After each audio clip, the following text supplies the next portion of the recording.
Sveiki, čia Gintarė iš tavo sveikata LT.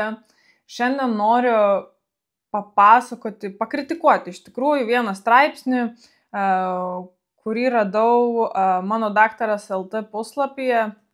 Ir jis vadinasi, kodėl protarpinis badavimas nėra palankus sveikatai, 10 dietistės argumentų.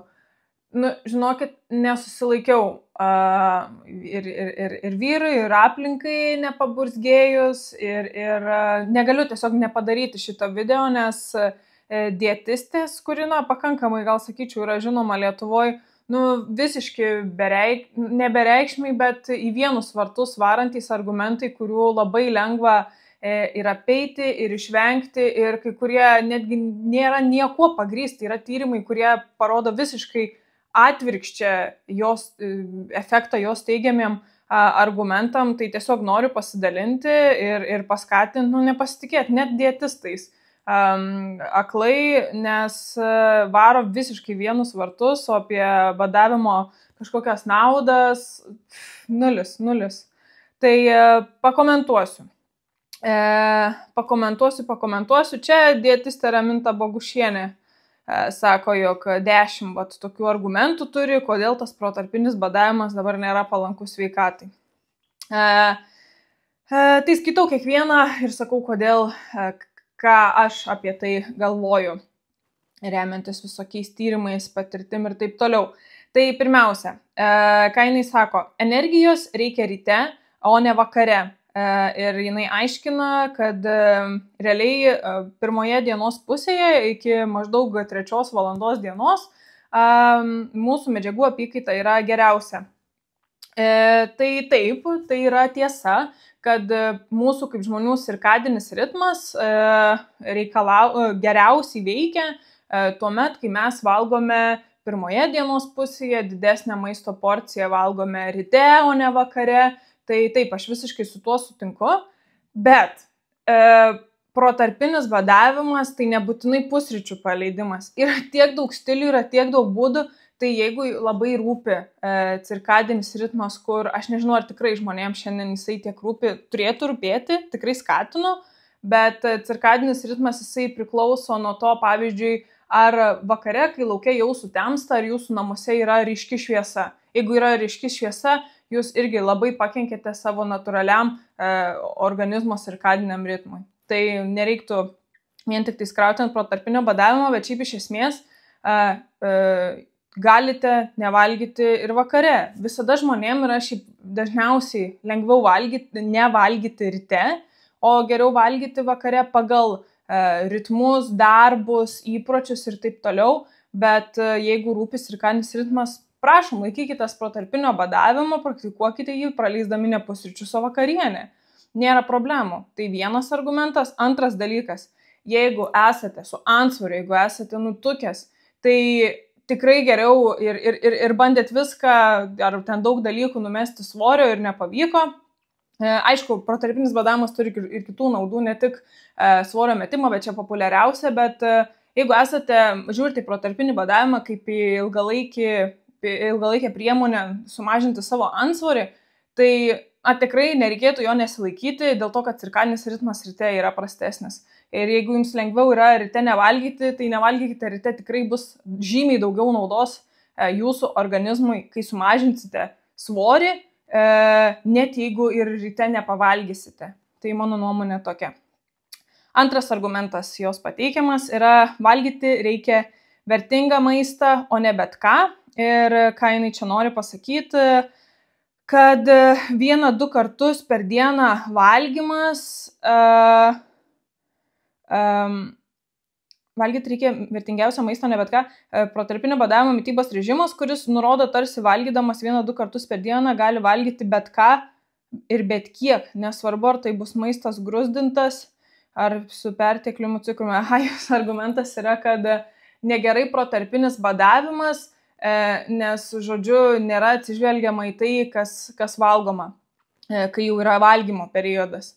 Tai čia ar protarpinis badavimas, ar neprotarpinis badavimas, man atrodo, ir paprastam žmogui aišku, kad labai stipriai perdirbtas maistas, daug cukraus turintis maistas, transriebalų daug turintis maistas ir taip toliau, ar ne, ir panašiai, jisai negerina sveikatos. Ir taip, protarpinis badavimas dažniausiai yra priemonė turėti geresnį sveikatą. Tai jeigu žmogus tai suvokia savo protu, kad aš dabar noriu protarpinio badavimo, kad turėti geresnę sveikatą ir po to valgo ten, nežinau, šokoladų plytas ir kokius nors McDonald's per valgymo laikotarpį, tai yra problema su žmogaus tikslų išsikėlimu ir nereikėtų to daryti, bet tik dėl to, kad yra žmonių, kurie yra nepakankamai sąmoningi, dėl ko daro tam tikrus dalykus gyvenime, nesilaikyti protarpinio badavimo, nes kažkas valgymo laikotarpiu suvalgo spurgų ar ten dar kažko nelabai sveiko, tai tikrai ne argumentas nesilaikyti protarpinio badavimo. Vis tiek laikymasis protarpinio badavimo yra naudingesnis, o visi mes entuziastai, kurie su protarpiniu badavimu rimtai užsiimam, konsultuojam, padedam žmonėm, kuriam programas ir taip toliau, tai mes visada atsižvelgiam į tai, kad reikia atkreipti dėmesį ir į tai, ką valgai, negalima valgyti bet ko. Jeigu valgysite labai prastą maistą valgymo periodu, tai tas protarpinis badavimas jisai gali būti tikrai nelabai naudingas, bet čia tikrai ne argumentas yra nesilaikyti. Tai čia apie antrą punktą kalbėjau. Trečias dabar, ką jinai sako, kad daržovių ir kito vertingo maisto rekomenduojami kiekiai nesuvalgomi. Tai, žodžiu, ką sako, kad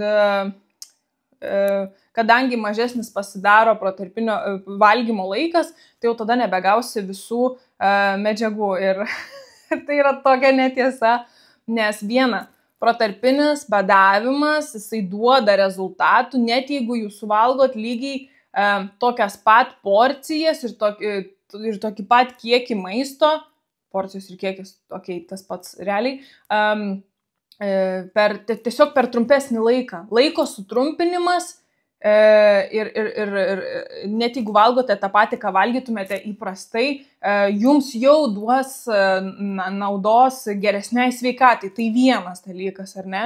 Kitas dalykas yra labai priklauso, tai ką jūs susiplanuojat, kad valgot. Žmonių, kurie laikosi protarpinio badavimo ir valgo tik vieną kartą dienoje, yra labai nedaug. Ir šiaip tas vieno karto per dieną valgymas yra rekomenduojamas norintiem tikrai greitai ir efektyviai numesti svorį, rekomenduojama tai daryti ne daugiau negu 3 kartus per savaitę.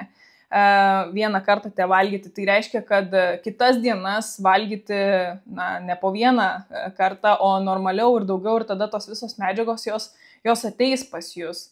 Tikrai nereikėtų įsibaiminti, kad negausit visų medžiagų, kurių jums reikia, o ir šiaip. Jei taip labai žiūrint, nueitumėt išsitirti visus savo vitaminus, mineralus. Klausimas, ar jūs netgi valgydami ne su protarpiniu badavimu turite viską, ko jums reikia. Ar tikrai, kai valgote, galvojate, aš dabar čia valgau, kad turėčiau visus vitaminus ir mineralus. Ne, valgo tai, kas skanu. Valgo tai, ką esate įpratę valgyti. Tai kuo tas protarpinis badavimas, nereikėtų jo dėl to kaltinti. Tai va. Ketvirtas. Sako, dirginama virškinimo sistema. Sako, kad dažnai žmonės geria kavą ant tuščio skrandžio, išsiskiria skrandžio sultys, ir žodžiu, taip atsiranda virškinimo problemos. Tai, žodžiu, jeigu jūs pasirenkate tokį badavimo būdą, kad nevalgote ryte, ir per tą laiką yra badavimo stiliai, kur leidžiama gerti paprasta juoda kava be jokių ten priemaišų, ar ne? Ir jeigu jaučiat, kad jums nepatogu jūsų organizmui, kažkas su virškinimu, kažkas su skrandžiu, tai negerkit tos kavos. Gerkit arbatą, gerkit vandenį, ne? Tai tiesiog tikrai neargumentas nesilaikyti. Jeigu jaučiat, kad kava jums netinka ant tuščio skrandžio, tai jos ir negerkit. Bet kitas dalykas.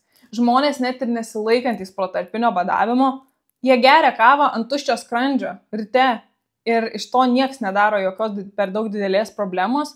Viskas yra apie tai, kaip pats žmogus iš tiesų jaučiasi. Tai irgi nieko gero argumentas, mano nuomonė.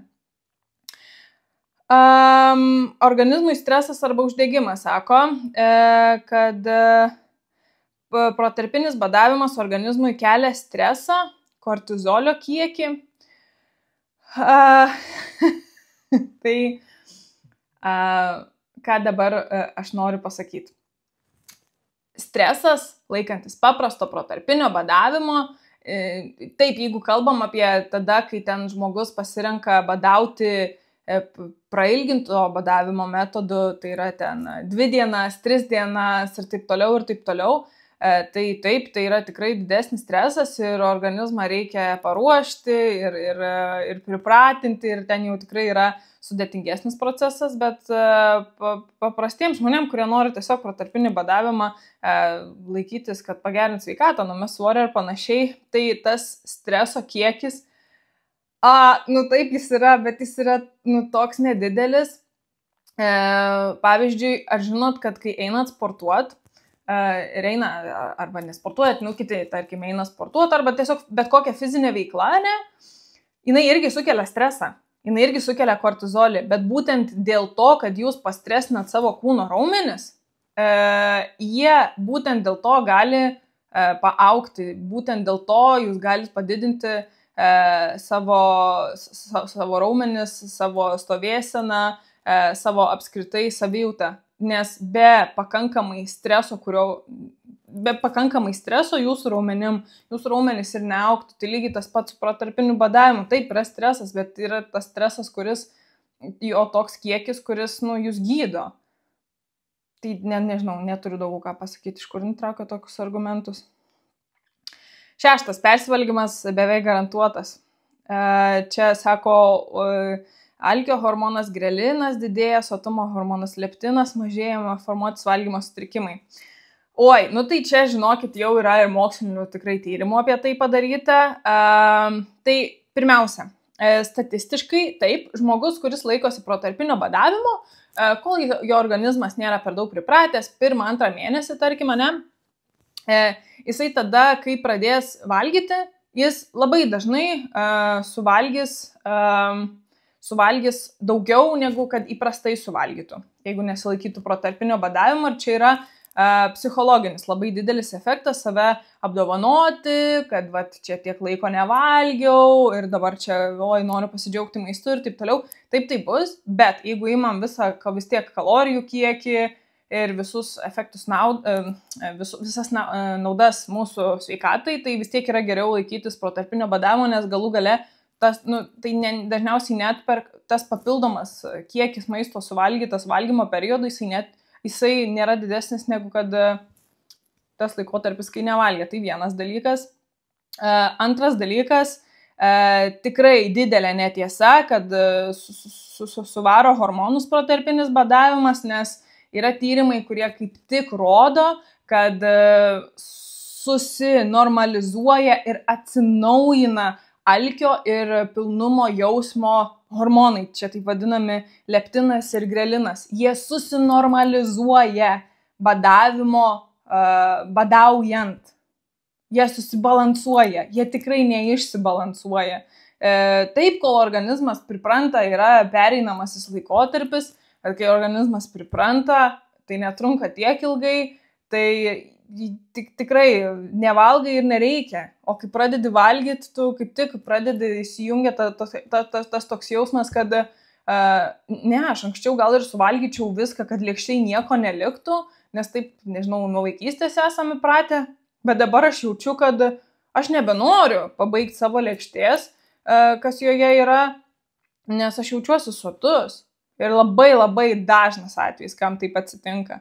Tai vienas dalykas, o kad ima formuotis valgymo sutrikimai, tai vėl, jeigu esat turėję valgymo sutrikimus rimtus, kaip ligą jau pripažintus, tai ne, protarpinio badavimo nerekomenduojama laikytis, nes gali iššaukti psichologiškai neigiamus poveikius. Bet kad dėl protarpinio badavimo formuojasi valgymo sutrikimai, tai taip tikrai nėra. Vėl čia kalbu iš to, kokius tyrimus esu skaičius ir analizavus. Ir kitas čia artimiausias kelias į valgymo sutrikimus, tai nežinau, kokius klientus turi, bet realiai tai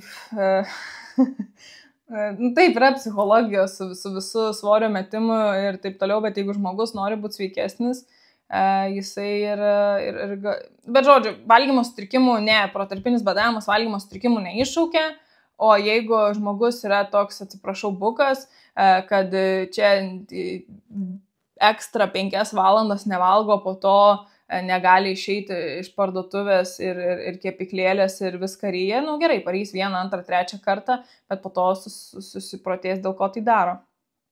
Nebūna taip. Nebūna taip dažnai, nelabai esu mačius.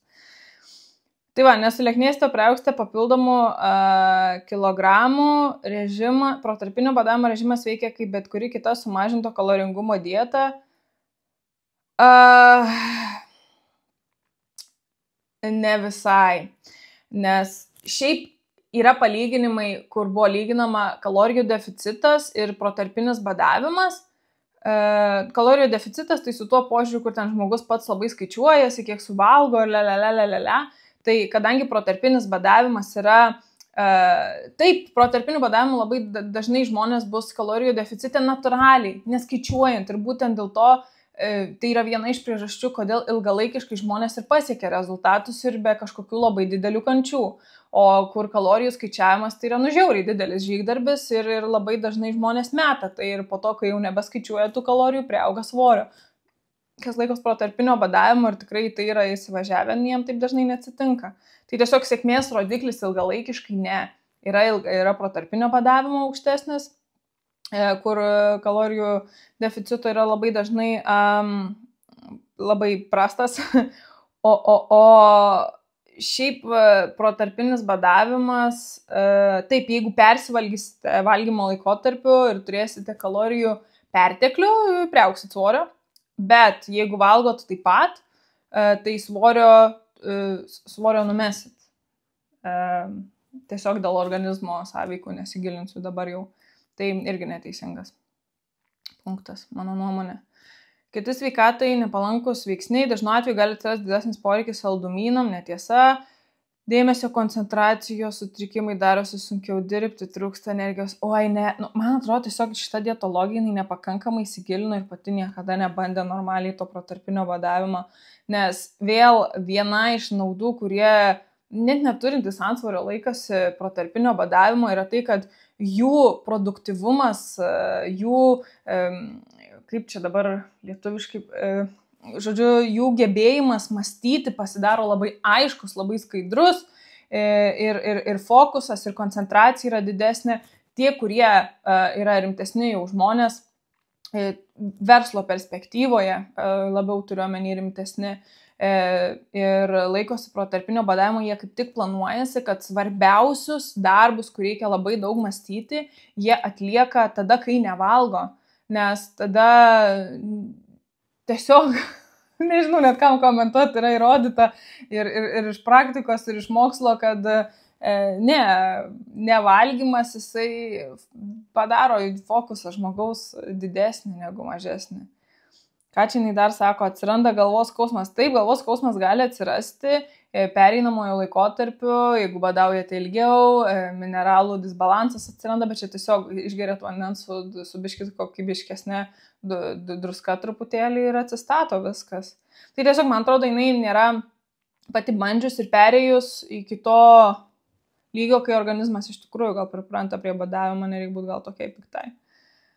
Kai kuriem asmenim visiškai nerekomenduojama. Jo, ir čia gerai, su 10 punktų tikrai sutinku, kad yra žmonių, kuriem netinka protarpinis badavimas ir yra nerekomenduojama, tai yra žmonės, kurie moterys čia šituo atveju, kurie laukiasi, maitina, yra nepilnamečiai, turi priklausomybę alkoholiui ar narkotikams, čia aš savo sąrašą skaitau, jinai apie alkoholį narkotikus net nemini. Sveria per mažai, tai dažniausiai tas per mažai yra 18,5 kūno masės indekso, turi valgymo sutrikimų, jau šitą aptariau, ir turi 1 tipo diabetą. Jinai čia sako, kad serga ir cukriniu diabetu, tai netiesa. Šičia tikrai netiesa. Jeigu 1 diabeto tipas, tai taip, bet jeigu 2 diabeto tipas protarpinis badavimas yra netgi rekomenduojamas dėl to, kaip insulinas, kokia insulino yra problema, nesigilinsiu, bet žodžiu, apskritai badavimas yra vienas iš būdų susimažinti tą cukrinį diabetą ir netgi išsigydyti. Tai nereiktų kalbėti apie cukrinį diabetą kaip apie bendrąją. Labai svarbu atskirti, ar pirmas ar antras tipas.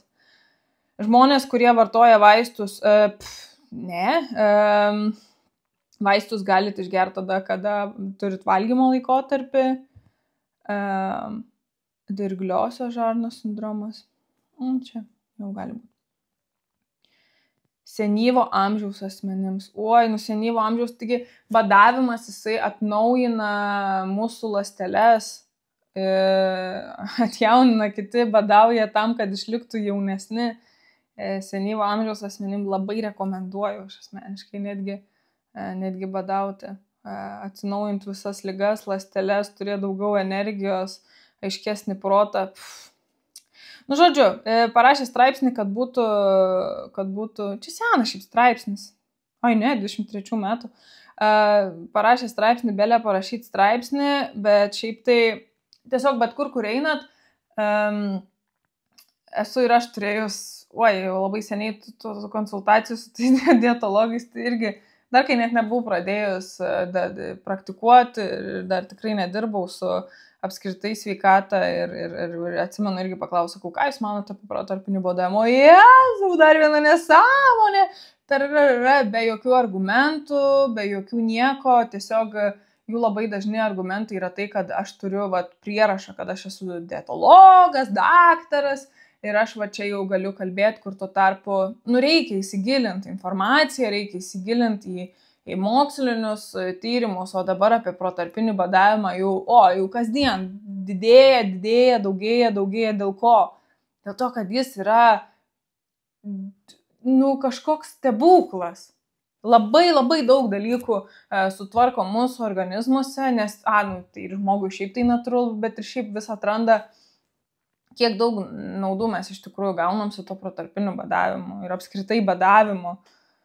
Tai žinokit, nebūkit skeptiški, tikiuosi padaviau pakankamai argumentų ir perspektyvos, kodėl, pavyzdžiui, tie argumentai, ką dabar čia jinai pateikė, jie yra tokie iš labai vienos pusės, bet juos labai galima apversti, iš anksto susiplanavus, apgalvojus, tikrai apeiti.